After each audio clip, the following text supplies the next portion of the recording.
the first time. Yeah. It's people who reply to those people and are like, do you want to cut that out? And then like leave another comment giving genuinely good feedback. Hmm. And then I remember there was a guy that happened to, like the exact same thing that I just described. And Okay. then like it must have been like 6 months later, it was like the other day. And like he'd posted something else, and I was like, "Oh my God, that is like infinitely better. Like he's genuinely really improving." So he's just kind of batting off all the people who are like being, nasty and not constructive, Yeah. and listening to the people who are giving him genuinely good feedback and like learning off it. And I think everyone here can take something from that story because it shows that, don't get offended by these people. Like a lot of the time, we're just trying to help, and sometimes you do get the odd, not very nice person, but Yeah. as a whole, our community is really nice, and on social media you'll find that you don't get into the industry if you're a dick. Granted, some slip through the net, right, and maybe they're Hmm. just having a bad day and they're not usually like that. But yeah, it's we're a really nice community, and if you reach out, especially channels like this, right, Hmm. Definitely. everyone, it's such a nice group of people. And I wouldn't say worry too much about getting your name out there too much because everyone knows everyone, so you only need to know a couple of people. Yeah. And then everything just naturally just evolves from there. It does, yeah.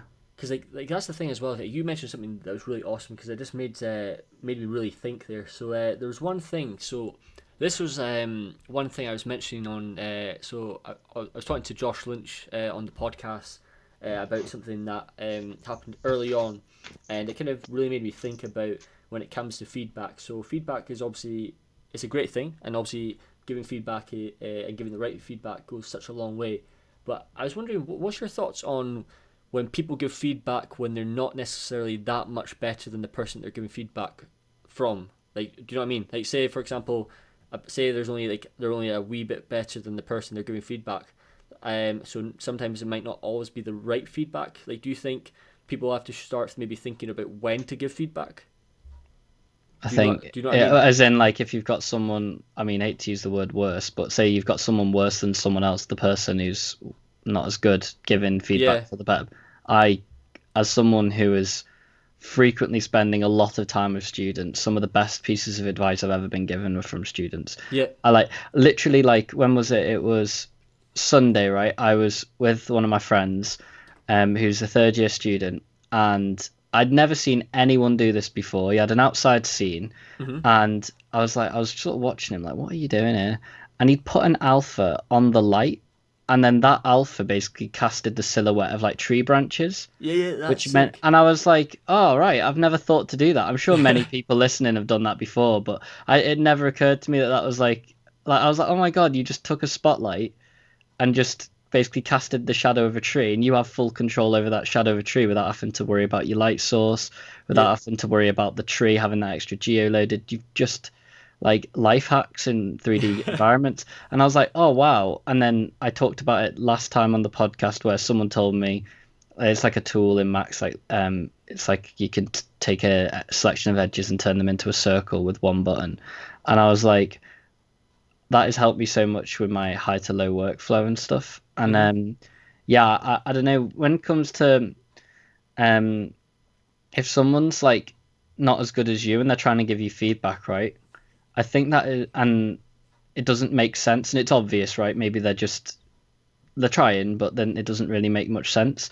In working with game jams and stuff, like we have that, and like someone will say, "Oh, maybe we should do this, maybe we should do that," and then you don't just shut them down and say no. It's your position, it's your place then as someone who is potentially a mentor to this person or like a friend or Yeah. a colleague within the industry almost.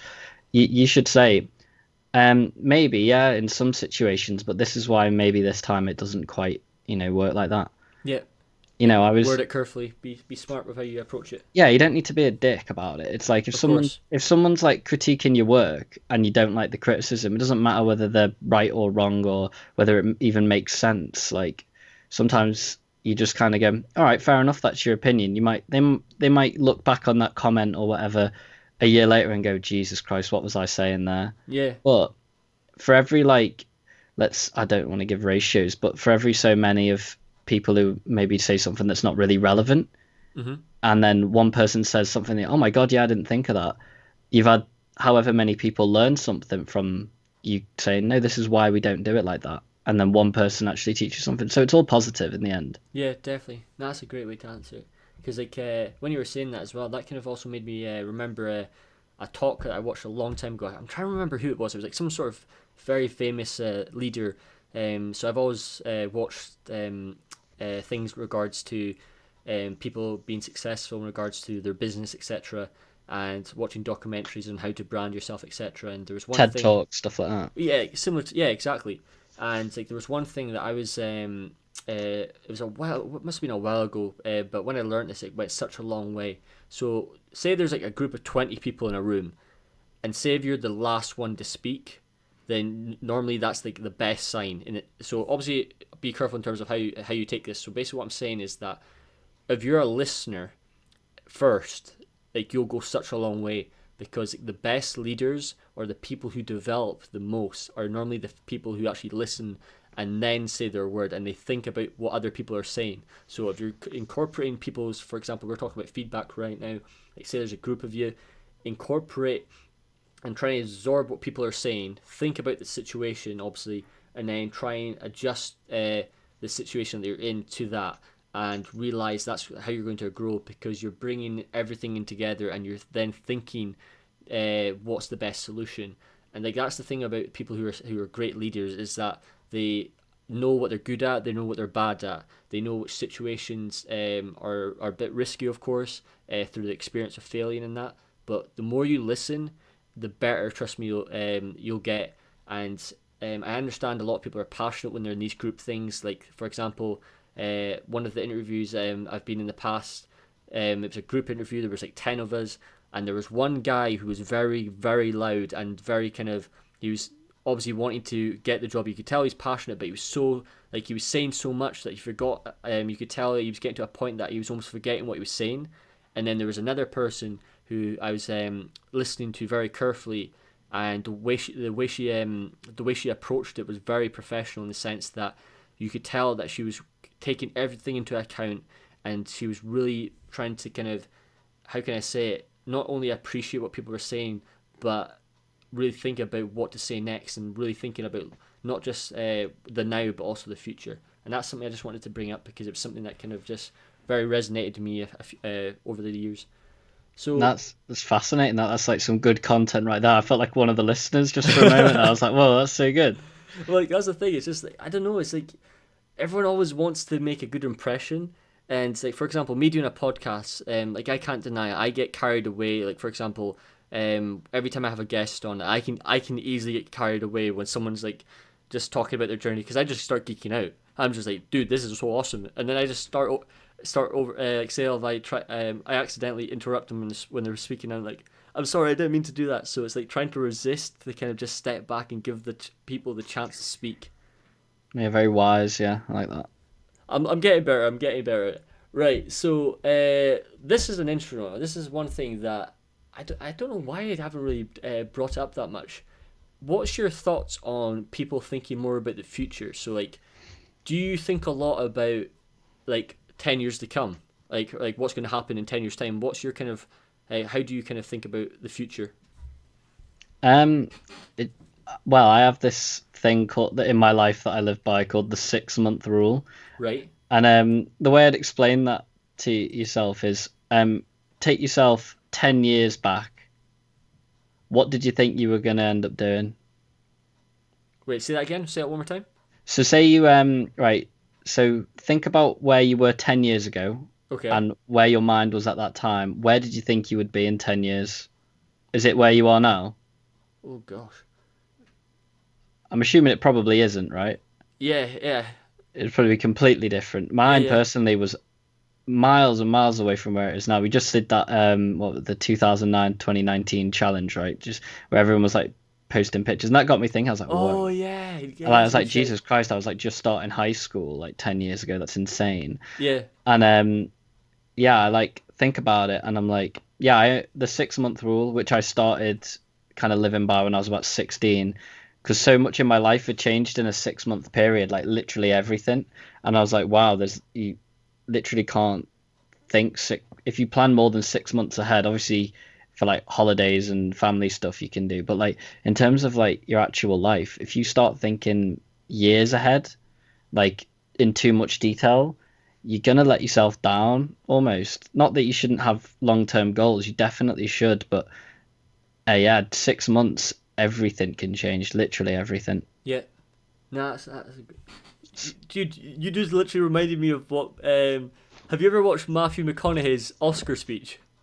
No, Oh my I god, promise you I haven't. Why did he say the same as me? dude! It's like literally hands down. Everyone probably says it's one of the greatest speeches ever at the Oscars. So basically, it was like Matthew McConaughey was like, obviously he said his typical phrase, "All right, all right, all right," as always.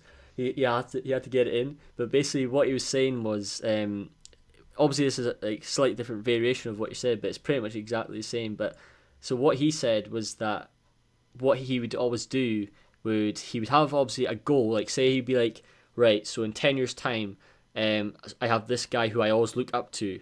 So he'd have three things. So he'd have one person who he looks forward to, one person he looked up to, and then there was like one other one as well. I do apologize for forgetting the other one. But basically, what he was saying that he would always look. So the guy he looked up to was himself in 10 years time, and in 10 years time, when he got to that 10 years time, the guy would then ask himself, did you get to where you wanted to be? And he says, I'm not even close. And the reason why was because he's always going to be 10. The guy he's looking up to is always 10 years ahead. 10 years ahead, yeah. So he'll never be able to catch up with him.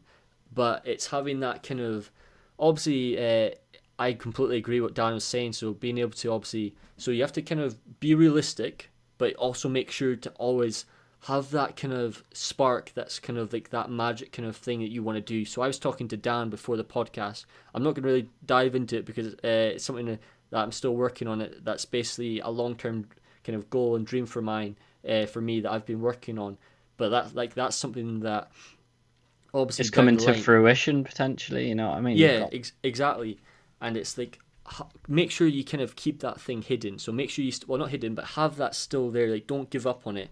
But like Dan was saying, he nailed it perfectly. So like 6 months, be realistic. What could you achieve within that time? What's the possibilities that you could utilize within that time frame and make the most of it? Yeah, exactly. And that, like, yeah, there you go. We've just said it. Yeah, perfect. So obviously, like when it comes to the future, like I understand obviously, like there's lots of things to obviously like continue like the concept of the future, because I just want to talk about it because I think it's something that's, I don't know, it's just something different.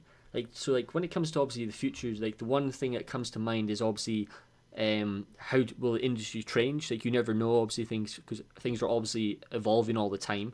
Like one of the main things that we actually mentioned in the last podcast was obviously the common occurrence of how can I say it? The software is changing every 5 years roughly. But because things are constantly adjusting in terms of getting quicker and faster, especially when you have geniuses like Elon Musk making things that, like for example, he just made a tunnel.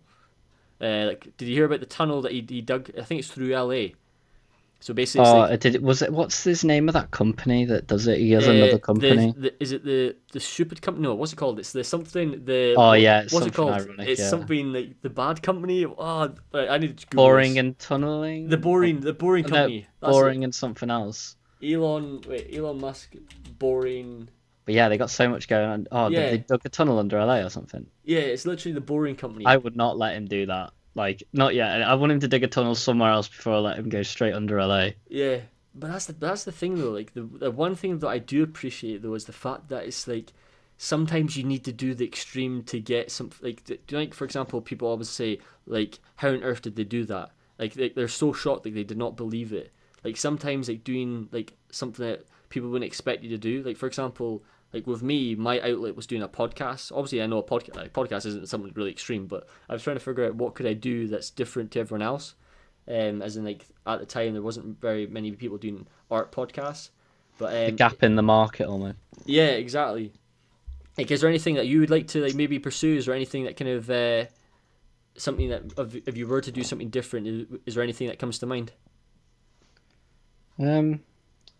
Or would it always just constantly focusing on art? Would there be any other? Oh no, maybe? Like I mean, everyone needs to have hobbies and stuff, right? I mean, when I was really little, really little, I wanted to be like a bush pilot. You know, one of the people who like herd like cows in Australia, and but they have to use helicopters because they have so much land. Right. And they basically fly literally just off the ground, and they just herd these cows with helicopters, and it's looked so awesome. And I always wanted to be like a helicopter pilot when I was little and stuff like that. Yeah, because And don't you have like a license or something? Like, you've got I remember you help out with someone because I saw on. yeah, my LinkedIn, right? Yeah. So basically what that is at work there was a company that was like, oh yeah, we've got an opportunity to go and get a discount code for this helicopter school or whatever. I thought, oh my God, I'm going to go along because it's literally like 20 minutes from where I live. So I went over and I just spent the day with a bunch of pilots. It was awesome, right? Yep. And made friends with loads of them. Literally just spent the day with them and like talking to them. And they were obviously dead passionate, as artists are. It's a very different industry. It's really interesting. A crap ton of acronyms, like so many acronyms, it's unbelievable. They basically talk in like just capital letters. And so I got to meet all these people, and it was really fascinating finding people from a completely different industry. And in the end, I was like, oh, how can I kind of use my art skills here without like breaking any conflicts of interest and stuff? Because I'm in a completely separate industry, and I'm like, okay, there could be a chance here. I mean, this isn't like a rival game studio. It's literally like a helicopter company. Mm-hmm. What can I do? And I thought, oh, right, maybe I could like take some photos for them or something. And I like told them about like the fact that I could do photography and stuff like that. I'm no expert by any stretch of the imagination, but as we all do, we all have artist eyes for composition and stuff, which a lot of these guys don't necessarily have. And basically I started taking some photos for them and stuff, and they got me fire trained. Now I go around flying helicopters with them every so often. It's like turned into my hobby. That's epic, man. It's meant to be like a really expensive hobby, but because I like kind of do them favors by taking cool marketing photos for them while we're up and about, they like give me like a big discount. So it's actually kind of feasible to do, not every week by any stretch. It's like every like 2 or 3 months, like just go in, spend the day with them, say hi, and then go up for a little bit. It's a lot of fun. That's awesome. See, that's the thing. Like, it's always the exciting thing about doing podcasts is because like you have no idea what to expect that people are doing, because obviously everyone has their different passions. But dude, I have to give something like that a go because that sounds such a blast. It is a lot of fun. Like I was speaking about hobbies and stuff, like because a lot of people get into industry and arts was their hobby before they got in, right? So a lot of people can relate to this, and then they get in and they're like, "Crap, this is my job now." And then they either keep art as their hobby or they think, "Nah, I need a personal life. I need another hobby." And I met a guy the other day from where was he? He's from Dan Busters. He's an animator, and he gave me his like not art station name. He gave me his like Spotify, and he like does rapping and stuff and making his own music. Nice. And oh my God, it's so good. I love it. Like if you're listening, dude, I love your work.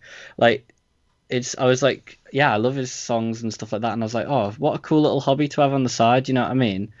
And I think a lot of artists have that. You know what I mean? And it's really cool to like see everyone's really random hobby. A lot of model painting's another big one I find. Like yeah, that's a good shout. Because it's kind of like a very transferable skill. Especially the people who are more like drawery amongst us. They do like Warhammer and stuff like that and paint model kits and stuff. And honestly, like some of the model kits that get painted by guys at our studio is just insane. It's really cool to look at. Just madness. Yeah, it's really like, and you can tell it directly goes into their painter files because the way they do their painter files is exactly the same as the way they do their, like, the layering of like different types of paint and stuff. Yeah, of course. So yeah, you can tell when someone's like, He's a master at it. Yeah, exactly. Yeah, because like that's the thing as well. Because so I was saying on yesterday's podcast. So literally, like this is literally my plan. So like I want to move to New Zealand. And that'd be cool, dude. It's just like I just love the landscape over there, and just love like the whole kind of culture over there. Because like my family live, like a lot of my family live in that part of the world anyway. So it'd be great to kind of just experience something different and like just doing something completely out of the box. And like you said there about going up on the helicopter, etc. It's like completely just something completely different. Yeah, exactly. That's the best way to describe it. So if you guys are tuning in and you're wanting to maybe change things up just to kind of break up your time from art, try something different, do a different hobby, whether it's like, it doesn't have to be art related at all, just something completely unique, rock climbing, like dancing, sport. Yeah, exactly. Sport, yeah, exactly. That's awesome. That's something that I haven't really tackled before, so thanks for saying that. Right, so one of the things that's we kind of talked about it briefly in the last podcast, but since it's been such a while, I was wondering if you're okay to elaborate, talking about it again. And it's actually like, what's your thoughts on interviews and like experience interviews? Like, have you had to kind of like, I understand obviously in the places that you've worked, etc. But like, if you had to kind of describe like an interview to like our listeners, how would you say is like the best kind of approach, or how would you describe one? Humble, probably in one word. Right. Like Okay. a lot of people who are going for jobs in especially like top studios, right? They might be coming from a course where they are one of the top dogs, like they are almost worshipped by their peers. They seem to know everything, and like you're constantly getting people like, oh my god, you're so awesome and stuff. And now you've got an interview and you're even more like, oh my god, maybe I am actually this awesome. And you should be confident, you should be as happy as you are, but do not let that like necessarily make you change who you are. Mm-hmm.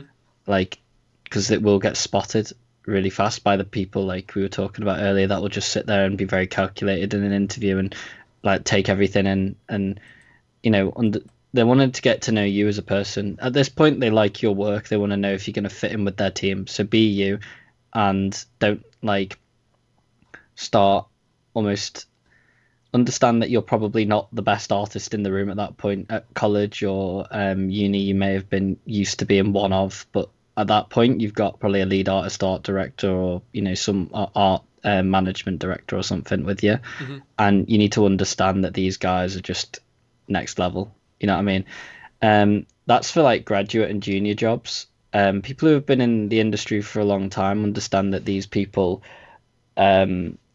know that you're experienced and stuff, and you need to just kind of like, yeah, it's more about showing who you are. Like, don't try and like tell people how good you are, or like that Yeah. they should hire you. You should show them why they should. You know what I mean? It's not a case of, oh yeah, you should like hire me because I can do this. Look at all these titles I've got shipped. Look at my portfolio. Look at that. It should be like, hey, I'm sound. I'd love to meet the rest of your family, basically, because that is what their art team is to them. Yeah. Oh, I And completely agree. very, very protective over that kind of community of people sometimes. Do you like, so when it comes to preparing for an interview, do you think people should be taking anything with them? Like, for example, when I do interviews, I tend to always have a Kindle with me. I always have my Kindle with me. Like, obviously, sometimes if you can't afford it, that's fine. Obviously, like certain studios might have your portfolio on the screen when you're there. So obviously, because obviously they'll have internet, etc. But I tend to always have just something with me that can quickly show them at a glance, like the things that you're discussing. Is there anything else that you'd maybe suggest bringing with them? I think you've summed it up there, to be Yeah, honest. When I went for perfect. my interview, I didn't really bring anything, but make sure you've read your own CV. I know sometimes like people like might get referred for a job, and um they've like last minute had to like chuck together a CV because they weren't expecting it all to be so sudden. Hmm. So make sure you know every bit of your project inside and out, and you know exactly what's wrong with it as well. Because we said it last time when I was on, but you should hate your own work, and if anything, you should be ripping into it like in front of them. Like, just say, listen, like I've got my portfolio here, but I can do a lot better than this. You know what I mean, as well. Yeah, being able to be critical. Yeah, you got to be critical. Maybe don't rip into yourself too much because you're in a job interview, but Yeah, like, so you're definitely confident. Like, be confident, but also be be truthful. like, yeah, be truthful. Yeah, exactly. But yeah, I've only ever had one interview, and not maybe you're yourself or someone else on the podcast might be able to give better idea. But being humble and Yeah, definitely just be yourself, because you're applying to be part of a family at that point, not a part of a team. of course, because at the end of the day, it's like you want to, like you're saying, obviously, make first impressions always count. I understand that we all, like a lot of people say they don't like. Well, in saying that, so I'm a very, how can I say, I'm a very confident person when it comes to talking. Hence why I do a podcast. But it's like, Yeah. and you can tell, Dan, the way you speak as well, you can tell you're very comfortable with that. But I understand that there's a lot of people who maybe are a bit more shy, maybe a bit more nervous. Some people get actually a bit, how can I say it? Like, they get a bit worried when they're talking about their artwork.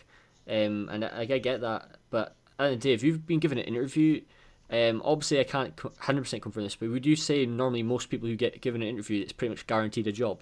No, No. definitely not. Is it, so what would be your reason for that? I don't know because I've never interviewed somebody, but I've seen.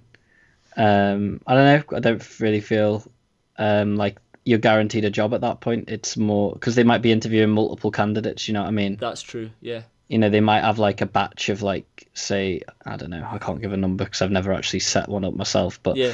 I imagine like it's a case of, we're going to interview these people because we like their work or whatever, and then bring them in, and there's only one position, and they might be gutted or offer you a position at one of the other studios within the company if it's somewhere slightly bigger that has different campuses, for lack of a better word. So I don't think it's necessarily 100% guaranteed, but that goes back to what we were saying about just be you, and if just be confident that if you're not a right fit for their studio, that's one, like, if they haven't given you a job, you probably wouldn't have fit in there anyway. Yeah. You know what I mean? Because you're applying for a family member role, like I keep saying, you know what I mean? So don't beat yourself up because it might not be your work. It might just be, maybe, they just don't really fit our kind of vibe, I guess. Yeah, no, that's an awesome way to answer it. Thanks for saying that. But maybe we should try and reach out to somebody next time you get someone on who's done interviews, someone like a senior or a lead. That I think definitely covers some of that, because I would love to know as well. Yeah, of course. I'll make sure to get that covered, because as always, everyone who's tuning in, by the way, if you guys ever have questions that you want me to get answered, like I said, so on Monday we're doing weekly Q&As. So basically it's your chance to go into the chat on the YouTube channel. So if you guys are listening on Spotify and Anchor, etc., come on over to the YouTube channel at Ross Baxter and join the Q&As. Literally since we started this week, what I'm going to do lots of Q&As over the next few weeks to try and see what time kind of fits the majority, because obviously I understand a lot of people tend to be obviously everyone's all from around the world, etc., so it's going to be a bit hard to try and obviously get everyone in, but I'll see what time fits for everyone, and then that means you have your chance to reach out and ask any question. So it's literally any question you want to ask, whether it's art related, whether it's more business side related, whether it's social media, you name it, it's your chance to give that a go. Right. So I have a question for you, Ross, if you don't mind me asking. Oh yeah, fire away. Because I thought I'm not waiting for that Q&A thing, if I can do it right now. What do you do to prepare for a podcast? Do you have like a piece of paper or like a notepad document of questions you want to ask, or? Dude, that's an awesome question. So, right, so you're the first person. So for example, I went on. It was literally the best experience of 2019. So last year, I got the chance to go on Ryan Kingsland's podcast. And Ryan, he said it's going to be posted in February, and I can't wait to share it with everyone, because we talk a lot about this, but I'll answer it here because that's a great question. So obviously when it comes to the podcast and how I can approach things, so if you guys are interested in maybe doing your own podcast, so first of all, I do tons of research. Literally on my screen right now is everything about Dan that you could possibly I could tell know. because he brought up the helicopter thing. Oh, dude, it's literally like no matter what, every time I do a podcast, I'm like, I need to know the ins and out. I need to know their favorite film. I need to know their favorite game. Everything, just to kind of get a spark going when it comes to getting a fun conversation going. Like, that's the thing. It's like when it comes to talking to people, this applies to going to jobs as well. Try and initiate a conversation in a fun way. At one of my interviews, when I was talking to them, so the guy asked me, "How are you getting on?" And I instantly just started. I blended in Game of Thrones into that question, and we just started geeking about Game of Thrones for literally the first 20 minutes of the interview. And like, it's these things that makes things more like you get to connect with people better. Like, that's the reason why when I'm doing a podcast, I'm figuring out, right, what kind of things are students wanting to ask, or what do they tend to think but they tend to be too afraid to ask themselves.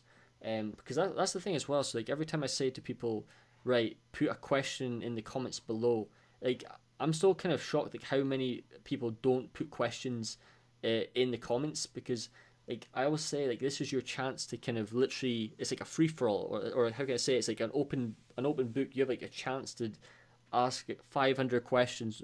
Like, utilize that chance, because it's like, at the day, like when I was studying, especially being early on as a student, like there were so many things I wanted to know.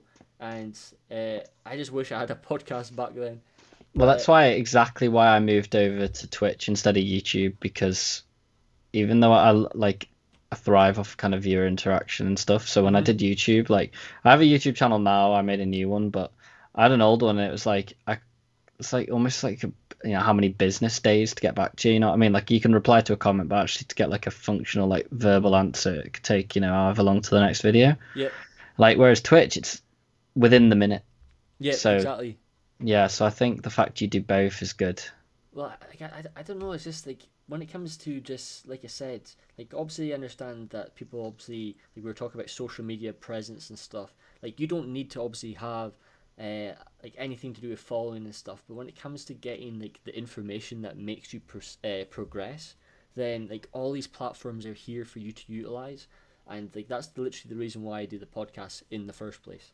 Um, but yeah, like, thanks for saying that. So there's one more question that we're going to talk about before we go into 500 seconds. So Oh yes. trust me, I've not forgotten that section, man. After last time was hilarious. But yeah, thanks for answering that because I was interested in that.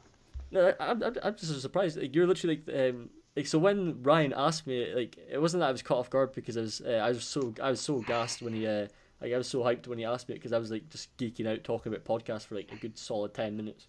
But it's just yeah, thanks for asking me. That's something different. It's actually nice to be like I actually enjoy being on the other side instead of like because I'm We should always do asking like a questions. random spin-off episode where we interview you. Yeah, you can be the host.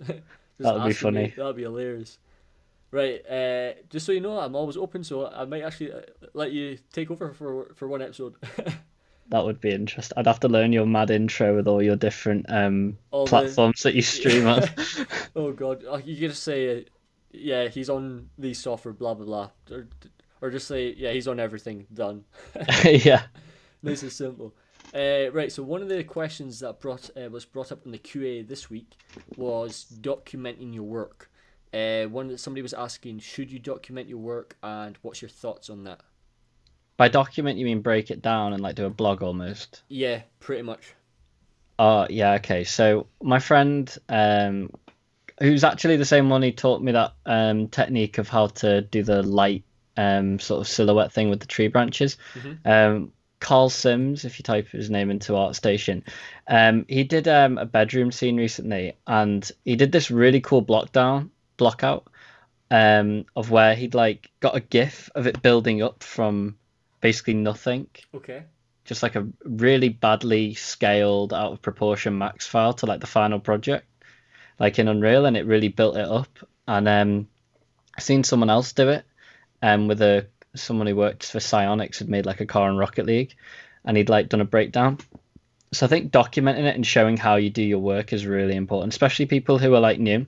hmm I get it, like if you're working in production, right? There's only so much you can do. Like my quad bike, for example, like I put a GIF in of like the breakdown of how the actual assets put together because screenshots and stuff don't really do it justice because it's quite far away and stuff like that. And I put a lot of time into it, so I thought I best show like the kind of quality and detail we go into at Cody's in terms of even with our background assets. hmm So I thought like here it's kind of okay, but other times like it might not be you might not be able to break down an environment or something because you're giving away secrets. That case it was just a max file, it was just hardcore poly pushing.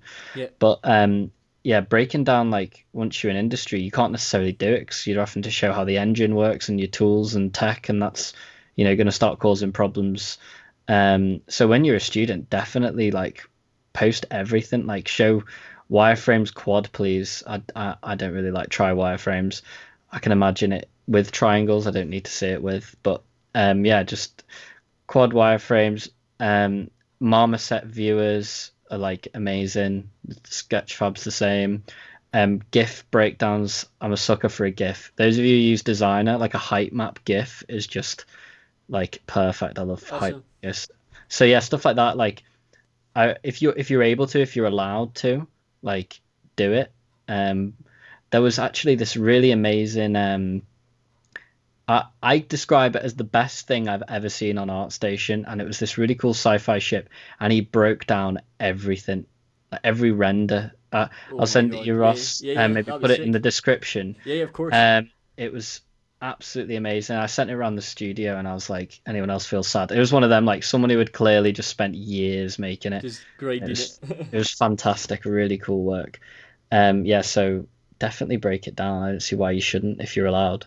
So would you? So when it comes to, for example, I know you obviously said about when, say, you're a senior artist or people who are like even further up.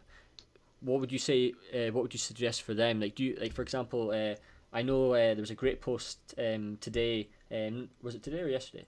I'm losing track of time. So Jasmine Fakery, incredible artist. She was on the podcast, and she's literally just she said that she was going to be like breaking down a lot of her artwork from here on out, and it's great to see someone at her caliber of artwork. She's an incredible artist, literally breaking things down for artists who are like obviously more beginners, etc., or trying to get more passionate, etc. Do you think it would be great to see people who are more experienced actually helping out more? Yeah, I mean, that example you just gave there, and I remember when I was learning design, that Daniel Theiger did a breakdown of his temple scene. A GIF. A lot of Daniel Theiger stuff you have to pay to get the tutorials from. Oh, right, Others, okay. but at the same time, just his ArtStation posts. Like he did a sword, and he did like a GIF breakdown of like the geo for it, which was basically nothing. And he did a GIF breakdown of how he built up his temple scene and stuff. Like, yeah, if you've got the like what would you describe it as? If you've got the access to be able to do it and you're allowed to, say it's your personal work and you're not Mm-hmm. again breaking any NDAs or anything, please do it because there's students out there who are just like just sit there in awe at your work, you know what I mean? And just Mm-hmm.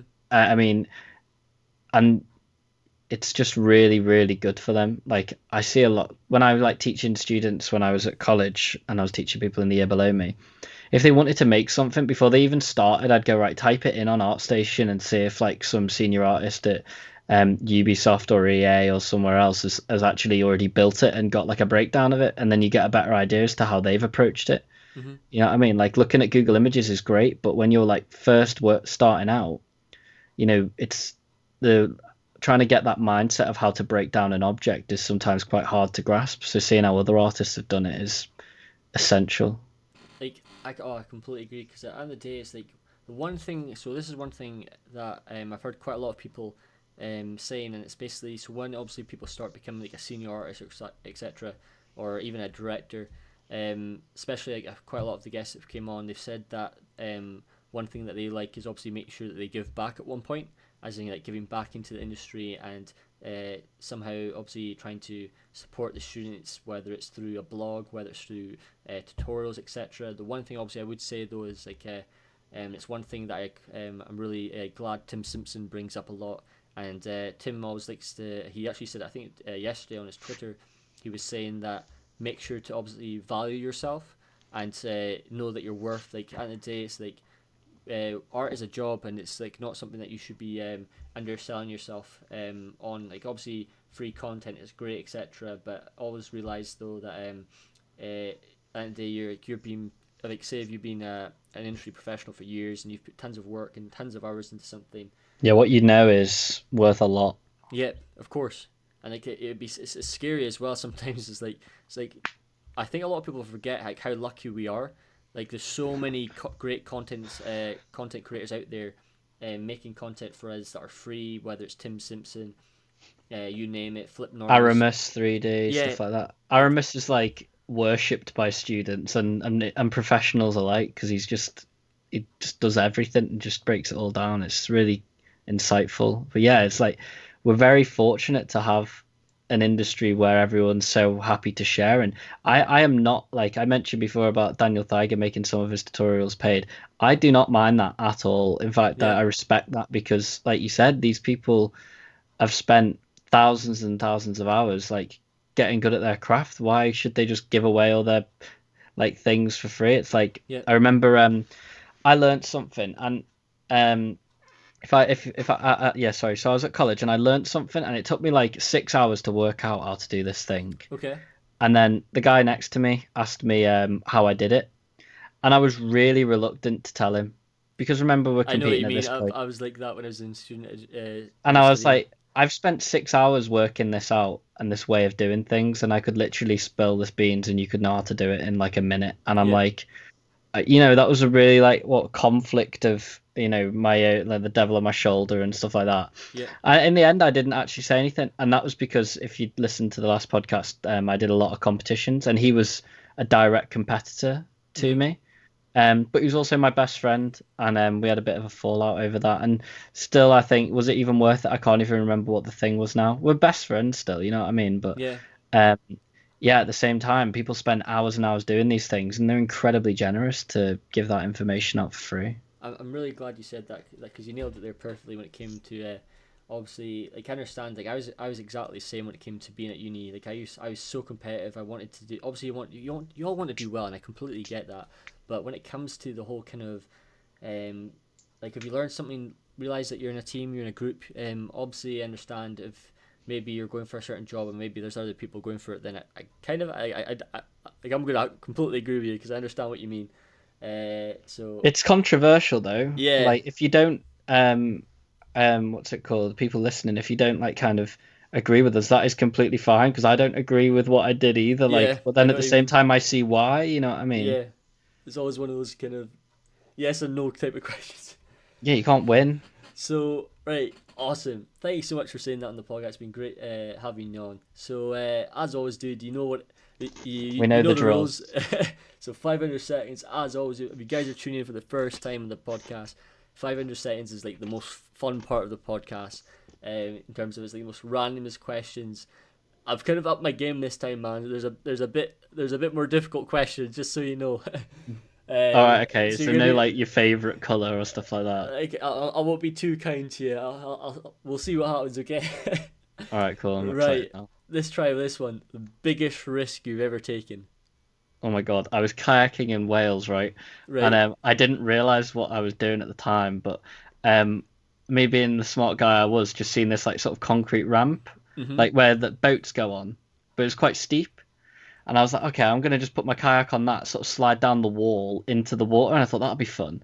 Oh God. Right. Because I'd like jumped off harbour walls, like deep water before, so if I fall in, it doesn't really matter. But I'd like Wait, you did done, pier diving as well? Pier no, jumping? no, not like, no, not pier jumping, like Cause harbour, like not massive harbours, just sort of like off walls into water and stuff like cause that. that's what I used to do. Dude, that's on you go. I won't interrupt.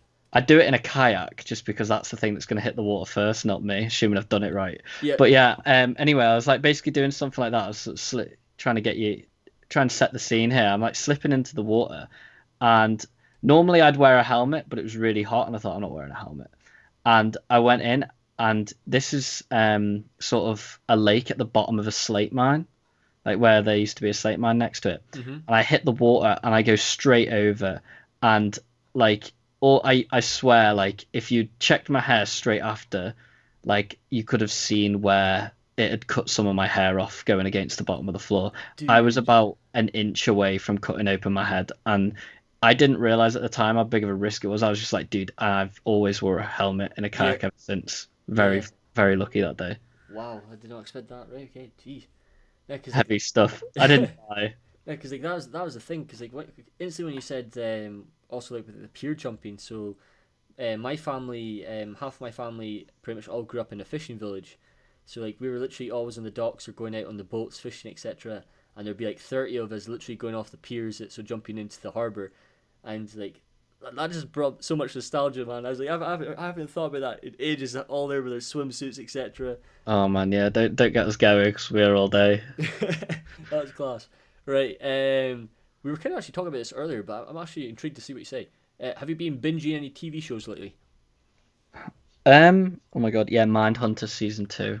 Right. What's that? I've not heard of this. I don't know why. But what's it about? So, the FBI and how they do all the like, they can work out who the type of person who's done a crime, like whether they have a dog, their age, Mm-hmm. and their gender, and sort of their beliefs and stuff. So that wasn't always the case. It's called the Behavioral Science Unit. Right.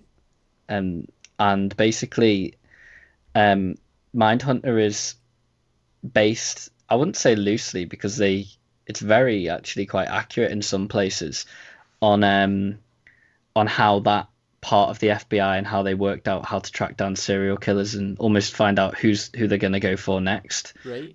based off of their profile, and it's like that, and the real sort of like Charlie Manson and Ed Kemper and stuff like that, and how they used those serial killers, and the acting is exceptional. And yeah, it's on Netflix. But yeah, I've been binging the season 2 of that. I just finished it. It was awesome.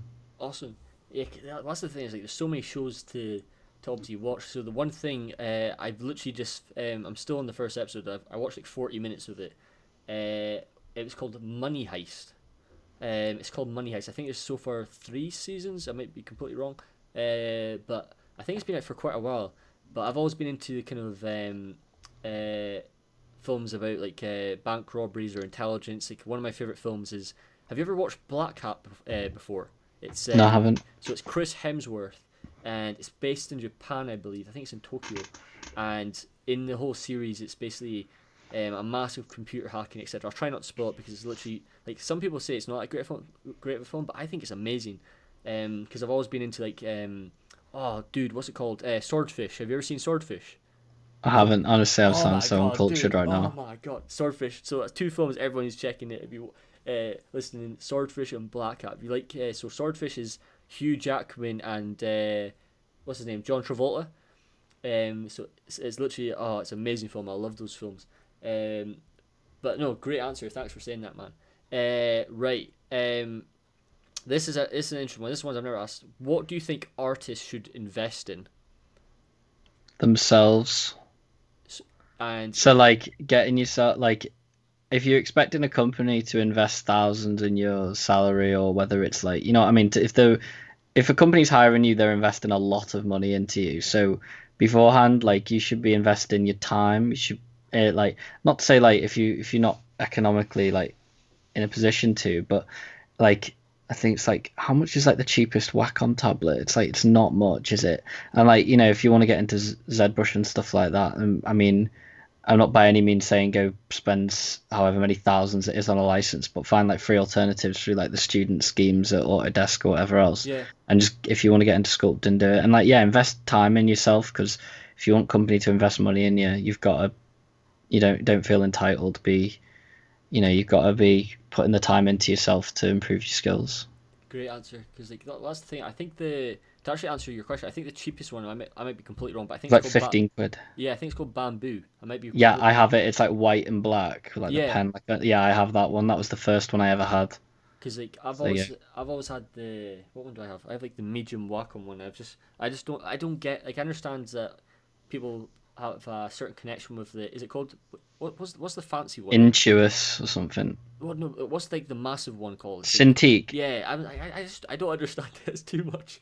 Too Yeah, you much. don't need to buy a Cintiq to be good at ZBrush, guys. You just get like that. Like honestly, like I learned like what I know, which isn't much, but enough to like get by on ZBrush with that Yeah, £15 like tablet. So perfect. Right, next one. Right, this was an interesting one. So, as one of my favorite guys I always watch is, have you ever heard of Craig Ferguson? He's a TV host. He did the Late is it Late Show? I would probably recognize his face. So he's like a Scottish legend, and he got asked this question today on an episode that it was actually really interesting. So, what's something you think people should be paying less attention to? The phones.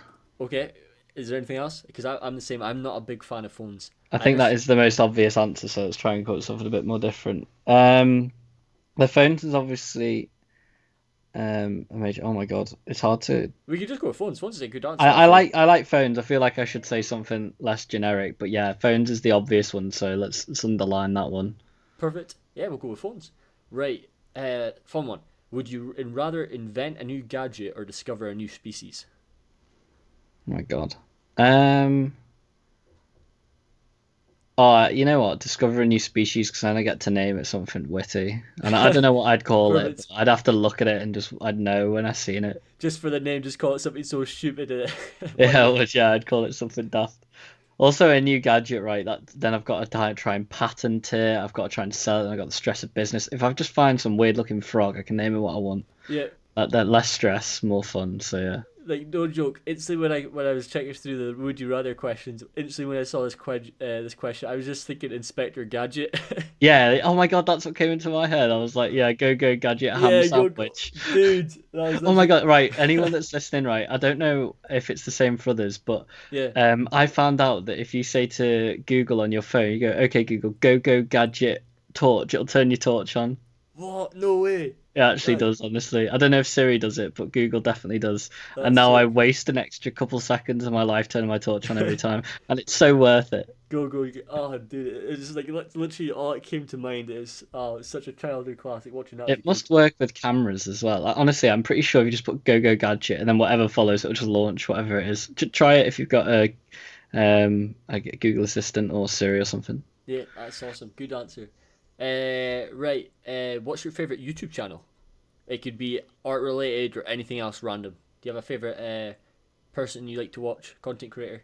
If you go into like raw, how many hours I've put into it, probably real stories. Real stories, right? Okay, I've never heard of that one. It's basically, I don't know who it is or whether it's a group of people, but someone smart has worked out that, when you have like TV channels, like in the UK, we have something called Dave, right? And it's like all the old sort of Mm-hmm. TV documentary and stuff, right? So what they've done is they bought rights to like the expired licenses for like documentaries and stuff Okay. and TV shows, and they've just bought the rights to them and then put them on YouTube.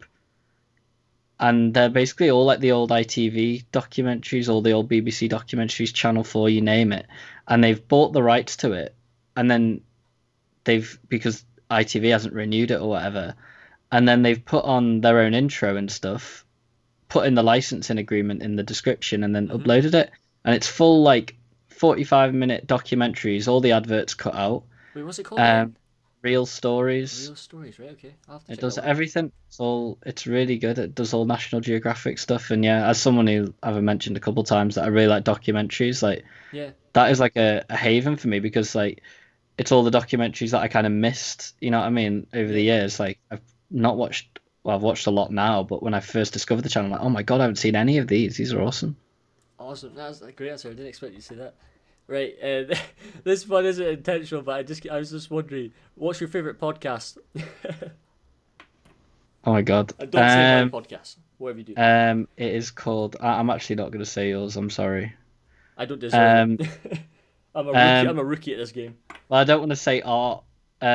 It's a joint between two, right? It's called There's No Such Thing as a Fish would be one, Classic. Great choice. Yep. and then there's another one which is just absolutely hilarious. It's called My Dad Wrote a Porno, Right. and like my girlfriend sent it me of all people and went, just listen to this, Dan, and I was in hysterics listening to it. It's hilarious. It's definitely 18 or above. Yep.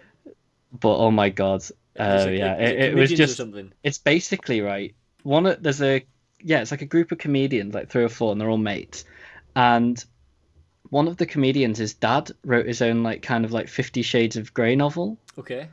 and he basically told his two comedian mates about it. They read the blurb for it, and they went, "We have to read through it on a podcast." Oh And my they'll god. read like a sentence. It Dude. doesn't Oh usually get no. that far, and Yep. then they pause, all of them laughing their heads off, and then they just like talk about what the hell just happened.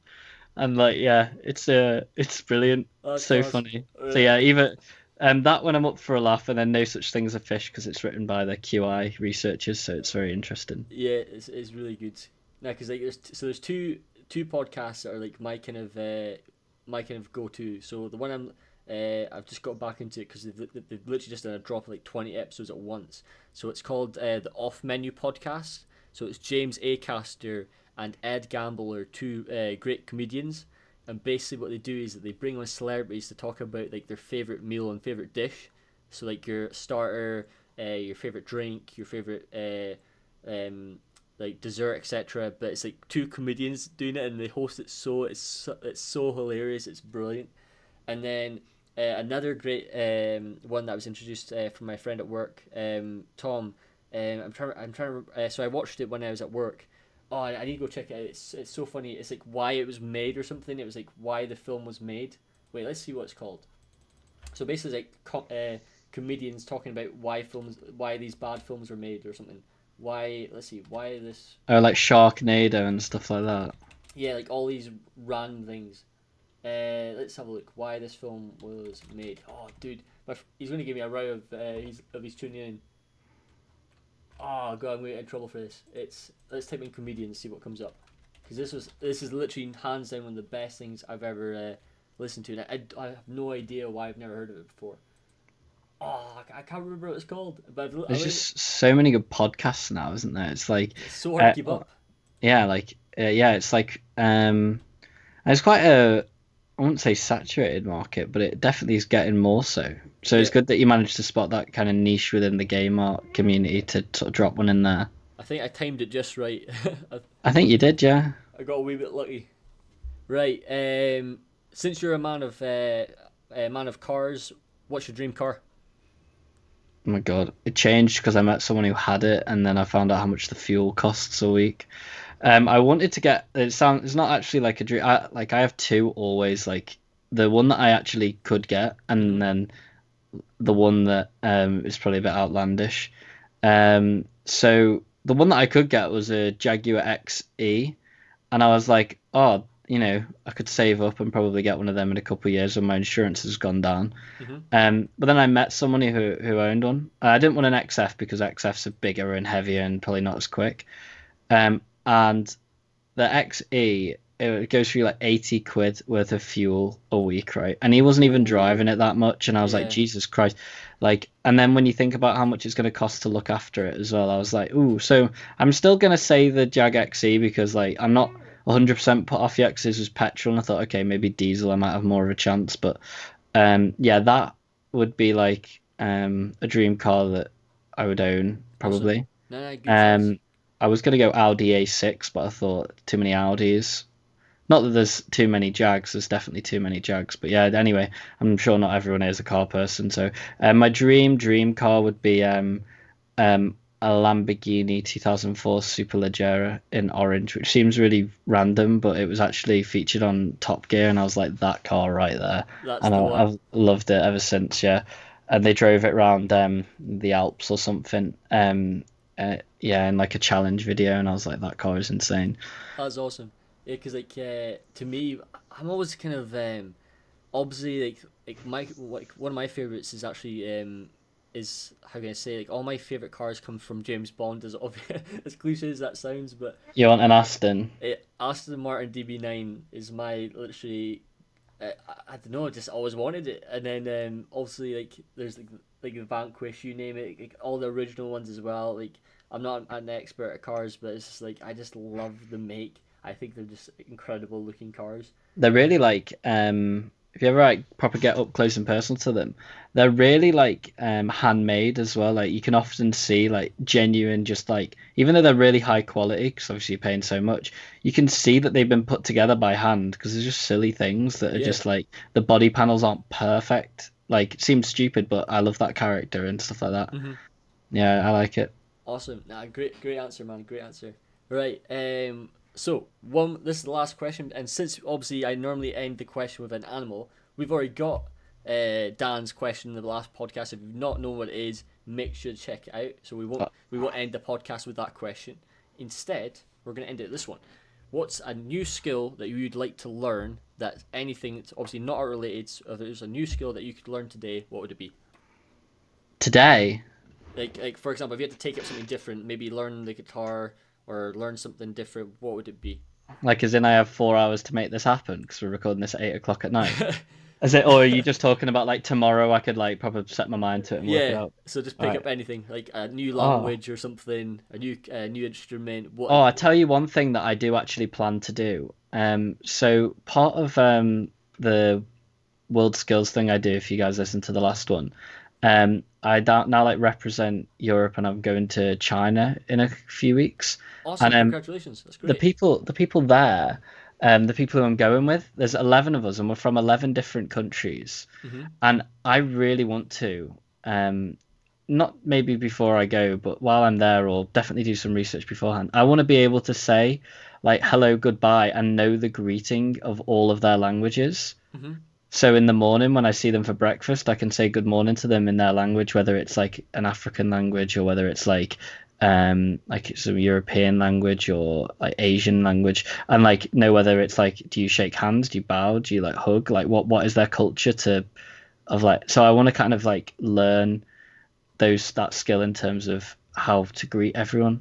Oh, So I think it'll that's be awesome useful one. anyway if you meet someone, and you meet people all the time in this industry, especially abroad. And if I meet someone from Sweden and I know how to say, hello to them, like that's going to be useful. Hmm. I did used to know, but I've genuinely forgotten now. But yeah, I think that would be what I'm going to try and achieve. Yeah, because like that's the thing. Like languages, like I think languages are amazing. Like I would like there's like exactly the same as you. Like for example, I would like to learn Mandarin. I think that would be just awesome. And then I want to learn I don't know why, but I want to learn French and Spanish. Those two, and then I actually know a wee bit of Polish. I know actually a pretty good bit of Polish because growing up, literally all my a lot of my best friends in secondary school were from Poland, and they were teaching me. Obviously, they threw in the sneaky words. Like trust me, Oh yeah, they yeah. taught me all those catching me off guard. Sometimes telling me to call someone this and then almost getting hit for it. But I learned to not fall for the tricks later on. But no, like the one thing I thought was really awesome, right? This is the coolest thing about languages. This is two awesome stories. So one of them's actually from a film, and then one of them's actually from one of my teachers in secondary school. But we'll say the film first. Right, I'm not sure if you've seen this film. This is going another film. I'm not trying to embarrass you if you've not seen this film, dude. But have you ever seen the film Limitless with Mm, what's his name, Bradley Cooper? no, I haven't. So this is another. So it's three films on the list that everyone has to check Honestly, out. like it's not like everyone at the studio, right? People probably in the studio right now listening to this who will come up to me like 5 minutes from now, hearing me talk, that they will vouch that I often get ridiculed in the kitchen for the movies I haven't watched. That's the thing. That's the thing, because like I'm like the opposite for you then, because so I see like I'm literally films obsessed, so I just literally seen like so many movies, but it's literally like there's so many games I've never played. Fair enough. Like, we go like if we were to do like a full circle, right? Um, at the right at the beginning, we were talking about spoilers and stuff. Hmm. Like, um, I don't know how, but I managed to play through the whole of God of War, the new one for PS4, without knowing anything about the previous God of War games I was in the and exact or same dude. anything about that game, and I can't believe I managed to play through it without anyone telling me. I was the exact same. That's the one. That's one of the games I. Oh God, everyone's gonna hate it when I say this. So, actually, I was saying this to one of my friends at work. So, I did not play Uncharted 1, 2, or 3 first. I played Uncharted 4 first, and Oh then wow. and then I went the other way around. But yeah, Uncharted 4. I can't go wrong. It was not a bad choice to start though. Big shout out to one of our animators as well, because like when you get someone who's like played the game, like I imagine your friend who's played like all the other Uncharted games and they Hmm. know everything about it. Yeah. Like I'm like a big mythology thing buff. Like I love mythology. They're like my favorite books. I like all of the pantheons, whether it's like Egyptian, Mayan, Norse, whatever, right? Yeah. So playing God That's of sick. War, I was like an hour or two into it, and like I'd only played it. I come into work the next day, and I went up to my friend who had like played through it, and I went, "What the hell? This makes absolutely no sense whatsoever. Kratos isn't actually a god of war and stuff like that." And like I was like saying all these things, and I won't say any more because I don't want to give spoilers in case Yeah. someone's in the same boat. But they like I played through the game, and I was naming all these like Norse gods, all these like other gods and stuff like that. And then at the end of it, I was just like, dude, how did you not tell me? And he was like, it was so funny because obviously like I love mythology, and he just Yeah. could see me like so confused. I was like getting really angry. I was like, how could Santa Monica do this? They haven't done any research. And then I was like, I thought, you know what? Before I go on a full rant, I'm gonna get to the end of the game, and I was like, okay, that makes sense now. It all finally clicked. Yeah, yeah, because I had to do research on what the other games were about, but then I was like, oh, okay, that makes sense. Yeah, I won't give any spoilers, but Yeah. yeah, as a Try and go mythology for it. buff, the whole game I was just banging my head against the table, like, what is going on? No, but like that's the thing is like symbols, languages, like that's the thing. I think is so awesome because like that's the thing about the film as well when it came to like the film Limitless. So basically, in the film, Bradley Cooper at one point, so like we're talking about Mandarin, etc. So Yeah, basically, he would go into a restaurant. So at one point, he goes into a Chinese restaurant and he's speaking Chinese. Then it gets so intelligently well put together. And then the next scene he's like speaking French. The next scene he's speaking Italian. And I was like, dude, you know what? I need to do that. And the crazy thing is as well, Bradley Cooper can speak like 4 languages in real life, which is so awesome. And that is awesome. like that's the last thing I want to say before we finish the podcast. It's the last bit of story. So like, this is the great thing about doing 500 seconds.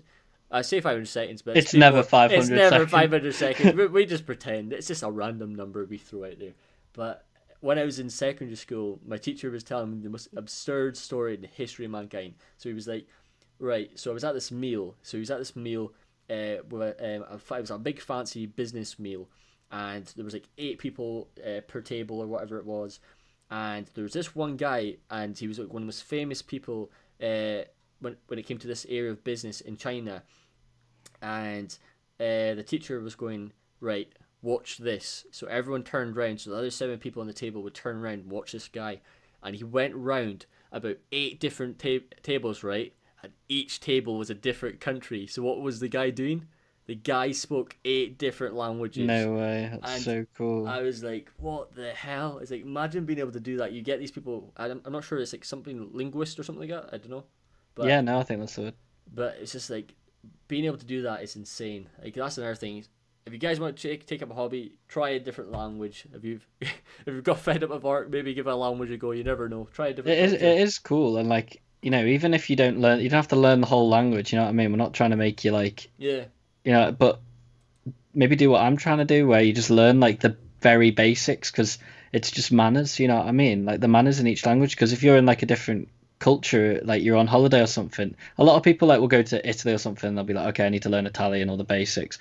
Why don't you just learn, I don't know, French, German, Spanish, make like a list, and just, if you ever meet someone from there, because, you know, we're a very diverse continent. I know in America you have obviously like a very diverse nation as well.